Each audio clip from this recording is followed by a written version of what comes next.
Praise the Lord. உங்கள் யாவரையும் திரித்துவ தீர்க்க தரிசன ஊழியத்தின் சார்பாக நாங்கள் வாழ்த்துகிறோம், வரவேற்கிறோம். வருஷ கடைசி மாதத்துல உங்களை சந்திக்கிறதுல உண்மையிலேயே நான் ரொம்ப சந்தோஷப்படுறேன். இத்தனை மாதங்களா 11 மாதங்களா தேவன் நம்ம நடத்தி வந்த இந்த கிருபைக்காக நம்ம ஏசப்பாக்கு நன்றி செலுத்தவும். நிஜமாவே அவரோட கிருபை தானுங்க. அவரோட கிருபை இல்லாம நிச்சயமா நம்ம இத்தனை மாசங்களை கடந்து வந்திருக்க முடியாது. இவ்வளவு மாதங்களும் நீங்க ஒருவேளை எனக்கு ரொம்ப ஸ்ட்ரகிளா இருந்துச்சு, நான் ரொம்ப ஸ்ட்ரகிள் பண்ணேன் அப்படின்னு நீங்க சொல்ற நபரா இருந்தீங்க அப்படின்னா, இந்த மாதம் உங்களுக்கு ஒரு நற்செய்தி. என்னன்னு கேக்குறீங்களா? Yes, Christmas. என்ன ஸ்டார்லாம் வாங்கி வீட்டுக்கு முன்னாடி தொங்க விட்டுட்டீங்களா? ட்ரீலாம் கலர் லைட் எல்லாம் போட்டீங்களா? எஸ், இது ஒரு கொண்டாட்டின் மாதம். இந்த மாதத்திலையும் ஏசப்பா நம்ம வீட்டுல நம்ம எவ்வளவு அழகா சொல்றோமோ அதே போல நம்ம இருதயத்திலும் ஏசப்பா பிறக்கிறாங்க. ஸோ அதை நம்ம நினைவு கூர்ந்து நம்ம இன்றைக்கு நன்றி செலுத்துவோம். நிச்சயமாகவே நீங்க வரி பண்ணாதீங்க. இத்தனை மாசமா ரொம்ப ஸ்ட்ரகிளா இருந்துச்சு, ஃபெயிலியரா இருந்தது, எதுக்குதான் இந்த வருஷம் இருந்துச்சு அப்படின்ற கூட சொல்லக்கூடிய நபரா கூட நீங்க இருக்கலாம். நிச்சயமாகவே உங்க ஜெபங்களை, உங்க வேண்டுதல்களை, நீங்க எதை எதிர்பார்த்து இருக்கிறீங்களோ அது எல்லாவற்றையும் இந்த மாதத்துல நிச்சயமாய் தேவன் தர வல்லவர். மாசம் கடைசி ஆயிடுச்சு, இது மேல என்ன அப்படின்ற தாட்டுக்குள்ள போகவே போகாதீங்க. தேவனால் எல்லாம் கூடும். சரி, இன்னைக்கு நம்ம ஒரு வசனம் பார்க்கலாமா? லூக்கா 2:14. உன்னதத்தில் இருக்கிற தேவனுக்கு மகிமையும் பூமியிலே சமாதானமும் மனுஷர் மேல் பிரியமும் உண்டாவதாக என்று சொல்லி தேவனை துதித்தார்கள். இப்ப படிச்ச வசனம் கேட்டீங்கல்ல. இந்த வசனம் எப்ப சொல்லப்பட்டது அப்படின்னா, ஏசப்பாவோட பிறப்ப தேவ தூதர்கள் அங்க இருக்கக்கூடிய மெய்ப்பர்களுக்கு சொல்லும் பொழுது இப்படிப்பட்ட ஒரு சத்தத்தை, இப்படிப்பட்ட ஒரு வசனத்தை அவர்கள் சொல்லுகிறாங்க. என்ன சொல்றாங்க? உன்னதத்தில் இருக்கிற தேவனுக்கு மகிமை, பூமியிலே சமாதானம், மனுஷர் மேல் பிரியம் உண்டாவதாக. எஸ், அவர் பிறந்ததுனால நம்ம மேல பிரியம் உண்டாயிருக்கு. இந்த பூமியில சமாதானம் கொடுத்திருக்கிறாங்க ஏசப்பா. நம்ம அதுக்காக ஏசப்பாக்கு ஒரு வாட்டி நன்றி சொல்லிடுவோமா? ஆண்டவரே, எங்களுக்காக நீங்க பிறந்தீங்க ஏசப்பா, எங்க மேல ஒரு பிரியம் வைக்க ஆண்டவரே, அப்பா இந்த எங்களுக்கு சமாதானத்தை கொடுக்க ஏசப்பா, நீங்க பிறந்தீங்க ஏசப்பா, அதுக்காக உங்களுக்கு நாங்க நன்றி செலுத்துகிறோம். சரி, நம்ம அடுத்த ஒரு வசனம் பார்ப்போமா? அதே லூக்கா 2வது அதிகாரம் 30வது வசனத்தை நம்ம பார்ப்போம். அதுல என்ன சொல்லுது அப்படின்னா, புற ஜாதிகளுக்கு பிரகாசிக்கிற ஒளியாகவும் உம்முடைய ஜனமாக இஸ்ரவேலுக்கு மகிமையாகவும். இப்ப ஏசப்பாவோட பிறப்பை குறித்து இங்க என்ன சொல்றாங்க? அடுத்து பிரகாசிக்கிற ஒளி. என்னது?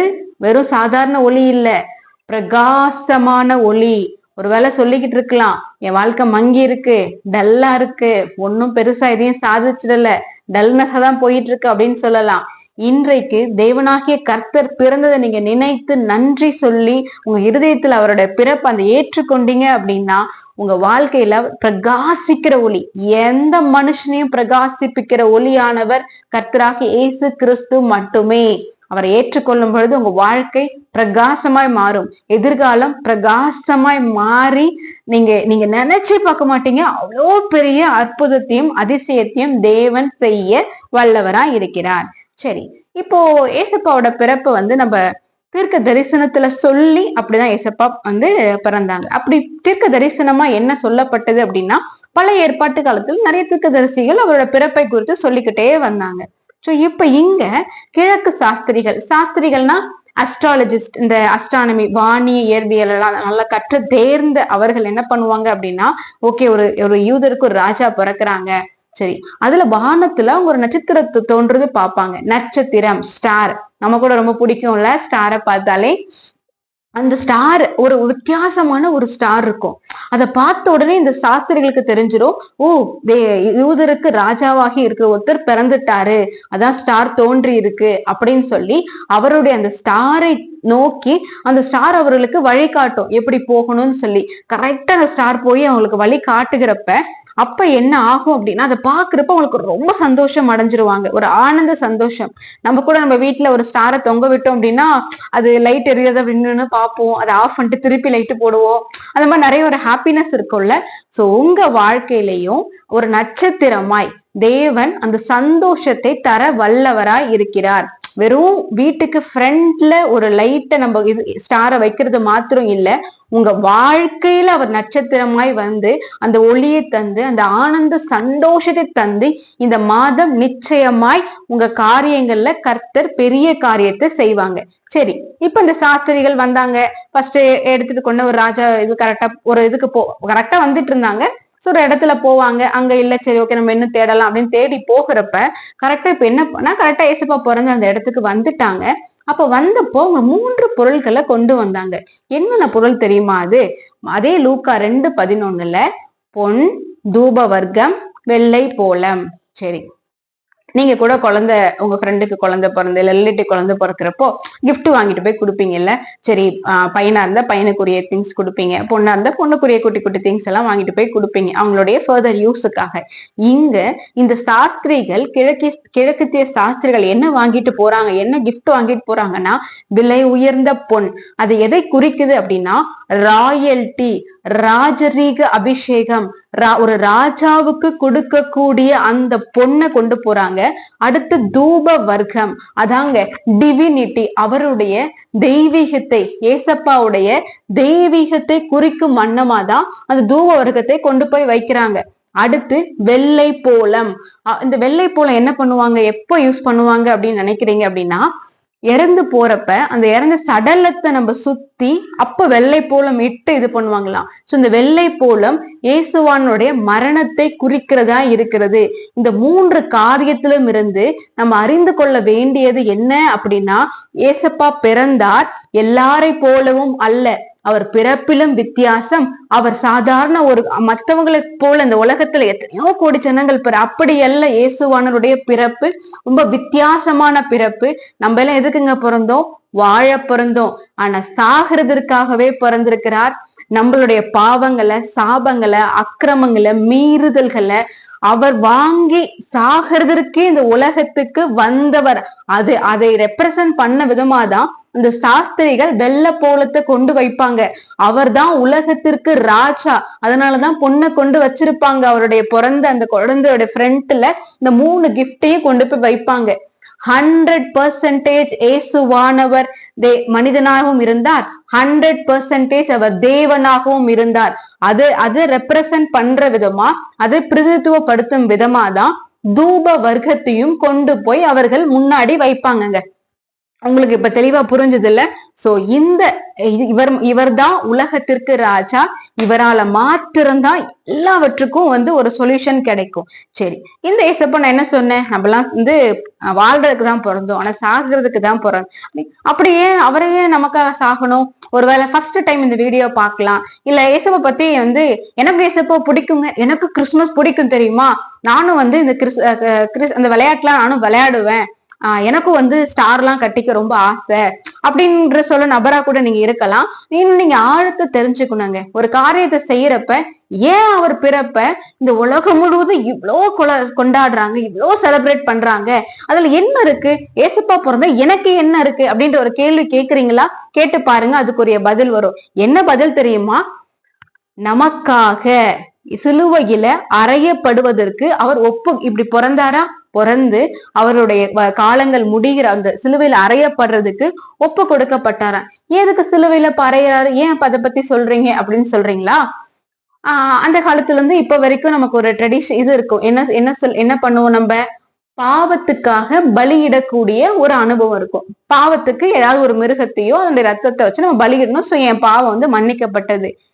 ஏன் பாவத்துக்காக ஏசப்பா தன்னையே பலியிட ஒப்பு கொடுத்தார். அதனாலதாங்க சிலுவையில அவர் அறையப்பட்டார். நிறைய பேருக்கு நிறைய பேர் என் ஃப்ரெண்ட்ஸ் நான் சொல்லி கேட்டிருக்கேன், அவராலே காப்பாத்திக்க முடியல அப்படின்னு. இல்ல, அவர் என் மீது வைத்த நேசத்தின் அந்த உச்சிதம், அந்த நேசத்தின் உயர்ந்த நிலை மட்டும் அவர் சிலுவையில தன்னை மறிக்க ஒப்பு கொடுத்தார். அதனாலதான் அவர் நினைச்சிருந்த எப்படியோ பிதாவின் சித்தத்தை நிறைவேற்றம் என்ன வேணா செஞ்சிருக்கலாம். ஆனா என் மீது மனு குலத்தின், எனக்கு மட்டும் இல்லைங்க, இந்த அண்ட சராசரம் என்டையர் வேர்ல்டு உலகத்தினுடைய மனு குலத்துக்காக ஒரே தரம் மறிப்பதும் பின்பு நியாய தீர்ப்பது மனுஷனுக்கு எப்படி நியமிக்கப்பட்டிருக்கிறதோ அதே போல எனக்காகவும் இத பார்த்திருக்கிற உங்களுக்காகவும் ஒரே தரம் மறிப்பதற்கு சிலுவையில தன்னை ஒப்பு கொடுத்தவர் கர்த்தராகி இயேசு கிறிஸ்து. இப்போ உங்களுக்கு ஒரு சில விஷயம் தெரியும்ல, ரத்த சிந்துதல் இல்லாம பாவ மன்னிப்பு அடையாது அப்படின்னு சொல்லிட்டு. ஆமாங்க, பாவம் இல்லாத அந்த ரத்தத்தை அவர் எனக்காக சிந்தினார். இதை நீங்க விசுவாசிக்கிறீங்கல்ல, விசுவாசிச்சீங்க அப்படின்னா நிச்சயமாகவே நீங்க அந்த அந்த அந்த ரட்சிப்பை பெற்றுக்கொள்வீர்கள். ரட்சிப்பை நீங்க பெற்றுப்பீங்க. எப்படி ரட்சிப்பை பெறுறது அப்படின்னு சொல்லி கேக்குறீங்களா? சரி, நீங்க நார்மலா ஒரு சின்ன ஸ்டார் கட்டி அப்படி ஆனா கிறிஸ்துமஸ் எனக்கு ரொம்ப பிடிக்குங்க, எனக்கும் கேக்கெல்லாம் நல்லா சாப்பிட பிடிக்கும், எனக்கும் அந்த மாதிரி அப்படி ஜஸ்ட் லைக் தட் அப்படி மட்டும் ஒரு பண்டிகை கொண்டாடுறவர்களா இருந்தால் நீங்க என்ன பண்ணணும் அப்படின்னா, நமக்காக ஏசப்பா பலியானாங்க. சோ அதை நான் விசுவாசிக்கும் பொழுது என் வாயினால நான் அறிக்கை பண்ணணும், எஸ் கர்த்தராக இயேசு கிறிஸ்துவ நான் விசுவாசிக்கிறேன், அவர் ஏன் பாவத்துக்காக பலியானாங்க, அதை நான் ஏற்றுக்கொள்கிறேன். அப்படி ஏற்றுக்கொள்ளும் போது உங்களுக்கு என்ன நடக்குதுன்னு தெரியுமா? நீங்க யாரோட பிள்ளையா மாறுறீங்கன்னு தெரியுமா? ஏசப்பாவோட பிள்ளையா, தேவனுடைய பிள்ளையாய் மாறுகிறீர்கள். வசனம் எங்க இருக்குன்னு கேக்குறீங்களா? எஸ், எடுத்துக்கலாம். யோவான் 1:1 அதிகாரம் 12வது வசனம். அதுல என்ன தெரியுமா சொல்லும்? அவருடைய நாமத்தின் மேல விசுவாசமா நீங்க அவரை ஏற்றுக்கொள்ளும் பொழுது தேவனுடைய பிள்ளைகள் ஆகும்படி உங்களுக்கு அதிகாரம் கொடுக்கிறார். அதை படிக்கிறேன். அவருடைய நாமத்தின் மேல் விசுவாசம் உள்ளவர்களாய் அவரை ஏற்றுக்கொண்டவர்கள் எத்தனை பேர்களோ அத்தனை பேர்களும் தேவனுடைய பிள்ளைகள் ஆகும்படி அவர்களுக்கு அதிகாரம் கொடுத்தார். நீங்க ஏசப்பாவை ஏற்றுக்கொள்ளும் பொழுது, இருதயத்துல ஏற்றுக்கொள்ளும் பொழுது, அவர் பிறப்பை மாத்திரம் கொண்டாடி கொண்டிருக்கிற இருப்பீங்க அப்படின்னா, இன்றைக்கு அவர் உண்மையா வாயில அறிக்கை செஞ்சு நீங்க ஏத்துக்கிட்டீங்க அப்படின்னா நீங்க யாராய் மாறுகிறீர்கள் அப்படின்னா தேவனுடைய பிள்ளைகளாய் மாறி இருக்கிறீர்கள். ஒருவேளை இதை நீங்க பாக்குறோம், எஸ் நான் வாயில அறிக்கை செய்து நான் இன்னைக்கு தேவனுடைய பிள்ளையா இருக்கிறேன் அப்படின்னா நிச்சயமாகவே நாம் சந்தோஷமாய் ஏசப்பா என்ன உங்க பிள்ளையா நீங்க மாத்தி வச்சிருக்கிறீங்க, உலகத்தின் பிள்ளைகள் அல்ல, தேவனுடைய பிள்ளை அப்படின்ற ஒரு அங்கீகாரத்துல கொடுத்திருக்கிறாங்க. அந்த அங்கீகாரம் வந்துட்டா, இப்ப உங்க வீட்டுல குழந்தை இருக்கும், எப்படி உங்களை மம்மி டாடி எப்படி கூப்பிடும்? டாடி மம்மி அப்படின்னு சொல்லும்ல. இங்க பிள்ளைகள் ஆன உடனே அப்பா பிதாவே என்று கூப்பிட பண்ணுகிற புத்திர சுவிகாரத்தின் ஆவியை தேவன் உங்கள் இருதயத்தில் தந்திருக்கிறார். சோ நீங்க தைரியமா ஏசப்பா கிட்ட என்ன வேணா கேட்கலாங்க. தைரியமா அப்பா கிட்ட நீங்க எப்படி எந்த ஒரு தயக்கமும் இல்லாம பேசுவீங்களோ அதே போல நீங்க ஏசப்பா கிட்ட பேசலாம். ஏசப்பா கிட்ட பேசுவாரா அப்படின்னு சந்தேகம் இருக்கா? சந்தேகமே பட வேணாம். நீங்க இருதயத்தில் அவரை விசுவாசிக்கும் பொழுது அவர் உங்களுக்கு அதிகாரம் கொடுத்துட்டாங்க, பிள்ளைகள் ஆகும்படி புத்திர சுவிகாரத்தின் ஆவி உங்களுக்கு கொடுத்துட்டாங்க. அப்ப தைரியமா நீங்க ஏசப்பா அப்படின்னு அவர் நோக்கி கூப்பிடும் பொழுது நிச்சயமாகவே உங்களோட சத்தத்தை அவர் கேட்டு உங்களுக்கு என்ன தேவையோ அந்த தேவையை இன்றைக்கு சந்திப்பார். அந்த நற்செய்தியை தாங்க நாங்க சொல்ல வந்திருக்கிறேன். டிசம்பர் மந்த்னாலே கண்டிப்பா எல்லாருக்கும் என்ன தெரியும்? ஏசப்பாவோட பிறப்பு. ஆமா, ஏசு கிறிஸ்து பிறந்தார், கிறிஸ்மஸ், கிறிஸ்து பிறந்தார் அப்படின்னு சொல்லி. ஆனா உண்மையான கிறிஸ்மஸ் எது தெரியுமா? அர்த்தமுள்ள கிறிஸ்மஸ் எது தெரியுமா? அந்த கர்த்தராகி இயேசு கிறிஸ்து ஏன் இருதயத்துல பிறந்திருக்கிறாரா? எஸ், ஏன் இருதயத்துல பிறந்திருக்காரு. இத பாக்குற உங்க இருதயத்துல பிறந்திருக்கிறாரா? பிறந்திருந்தாங்கன்னா கர்த்தரை சோத்துறீங்க. இல்லங்க நான் இன்னும் ஏசப்பாவை ஏத்துக்கல, எனக்கு ஏசப்பா யாரு அப்படின்னு பெருசா தெரியாது அப்படின்னா இந்த நேரத்துல ஏசப்பா எனக்காக நீங்க பலியானீங்க, அதை நான் விசுவாசிக்கிறேன்ப்பா, உங்களை ஏற்றுக்கொள்கிறேன்னு சொல்லுங்க. அதுதான் உண்மையான கிறிஸ்மஸ், அதுதான் அர்த்தமுள்ள கிறிஸ்மஸ். நீங்க அப்படி ஏற்றுக்கொள்ளும் பொழுது தேவனுடைய பிள்ளைகள் ஆவீங்க. அப்படி ஆகும் பொழுது ஒரு வசனம் இருக்கு, அழகான ஒரு வசனம், மத்தேயு 7:7. என்ன தெரியுமா சொல்லும்? கேளுங்கள் அப்பொழுது உங்களுக்கு கொடுக்கப்படும், தட்டுங்கள் அப்பொழுது உங்களுக்கு திறக்கப்படும், தேடுங்கள் அப்பொழுது கண்டடைவீர்கள். சோ நீங்க எந்த நேரத்துல வேணா ஏசப்பா கூப்பிடலாங்க. இந்த நேரம் தான் வருவாரு, இந்த நேரம் வரமாட்டாரு அப்படின்னு கிடையாது. மத்தேயு 7:7 அந்த வசனத்தை நான் படிக்கிறேன். கேளுங்கள் அப்பொழுது உங்களுக்கு கொடுக்கப்படும், தேடுங்கள் அப்பொழுது கண்டடைவீர்கள், தட்டுங்கள் அப்பொழுது உங்களுக்கு திறக்கப்படும். சரி, எந்த டைம் வேணா கேட்கலாங்க. நம்ம மனுஷங்க கூட நம்ம கிட்ட எவ்வளவு க்ளோஸா இருந்தாலும் சரி, ஒரு சர்டன் டைம், இந்த டைம் தான் கிட்ட பேச முடியும், இவ்வளவுதான் பேச முடியும் அப்படின்னு. ஏசப்பா அப்படிப்பட்டவர் இல்ல. நீங்க உங்க இருதயத்தை திறந்து என்ன வேணா தேவன் கிட்ட பேசலாம்.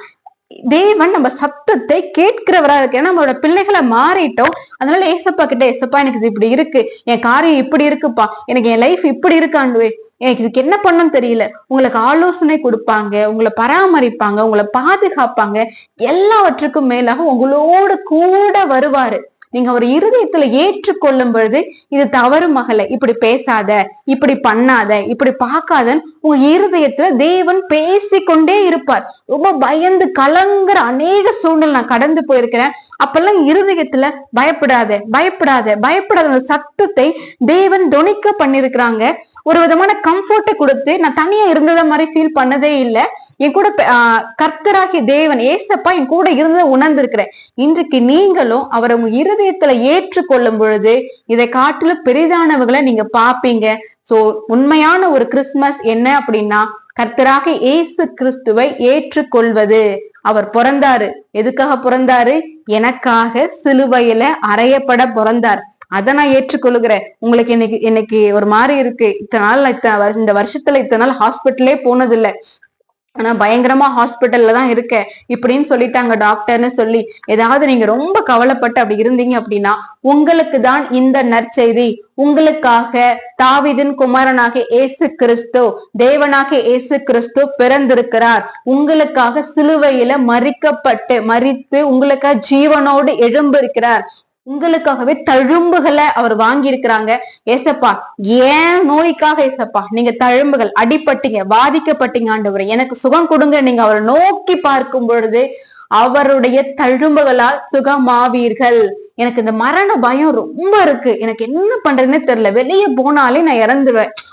பைக் ஆக்சிடென்ட் ஆயிடுமோ, பஸ் வந்து மோதிடுமோ, இல்ல நான் தூங்குறப்ப நிறைய பேருக்கு பயம் வரும். ஒரு மாதிரி சவுண்ட் எல்லாம் கேட்டாலே ஐயோ இப்ப நான் நாளைக்கு உயிரோட இருப்பேனா அப்படின்ற மாதிரிலாம் அன்னெசரி தேவையில்லாத மரண பயங்கள் கூட இன்றைக்கு உங்களை ஆட்டி கொண்டிருந்தால், உங்களை பிடித்து கொண்டிருந்தால், நீங்க செய்ய வேண்டியது ஒன்னே ஒண்ணுதான்.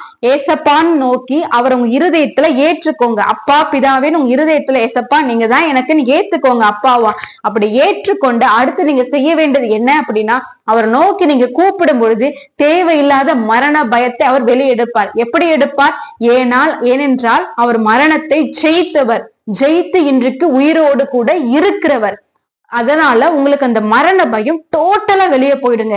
எது வேணாலும் உங்களுக்கு என்ன நல்ல காரியம் நடக்கணுமோ அதை ஏசப்பா கிட்ட கேளுங்க.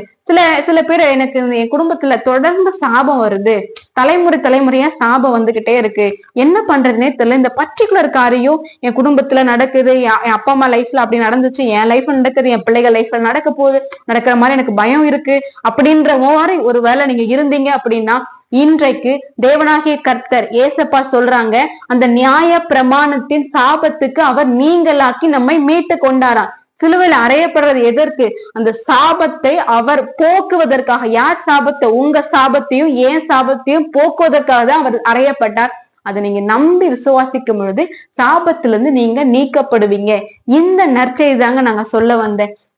உங்களுக்காக ஏசப்பா பிறந்தாங்க. எதுக்கு பிறந்தாங்க? உங்களோட என்ன கஷ்டமா இருந்தாலும் சரி, எனக்கு ரொம்ப துக்கங்க, வெளியே கூட சொல்ல முடியாத துக்கம் அப்படின்னு நீங்க ஒரு விதத்துல நினைச்சாலும் சரி, உங்களுக்காகவே துக்கங்களை சுமந்தார். மெய்யாகவே உங்களுடைய பாடுகளை ஏற்றுக்கொண்டு அவர் சிலுவையில சுமந்ததுனால இன்றைக்கு இருதயத்தில் அவரை ஏற்றுக்கொண்டு நோக்கி பார்க்கும் பொழுது உங்களோட துக்கங்கள் எல்லாம் சந்தோஷமாய் மாற்றி உங்களை ஆனந்த களிப்பாய் உங்க இருதயத்தை பிரைட்டான ஃபியூச்சரா உங்க லைஃப்ல மாத்தி கொடுப்பாங்க. அந்த நல்ல செய்தி தான் நான் சொல்ல வந்திருக்கிறேன். ஏசப்பா பிறந்தாங்க, நான் ஸ்டார் கட்டுறேன், நான் வந்து லைட் மட்டும் இந்த ஒரு வெளிப்புறமான அலங்காரத்துக்காக எதிரே நான் சொல்ல வரல. அதை செய்யும் பொழுதே நீங்க செக் பண்ணிக்கணும் இருதயத்துல, ஏசப்பா என் இருதயத்துல பிறந்திருக்கிறாரா, ஏசப்பாவை நான் இருதயத்துக்குள்ள வச்சிருக்கிறேனா, சந்தோஷமா நான் அவருக்கு ஏத்த மாதிரி நான் நடந்துக்கிறேனா, ஏசப்பா என்கிட்ட சொன்ன மாதிரி நான் செய்யறேனா, என் குடும்பத்துல தேவன் உலாவி வருகிறாரா, உலாவி வருவாருங்க.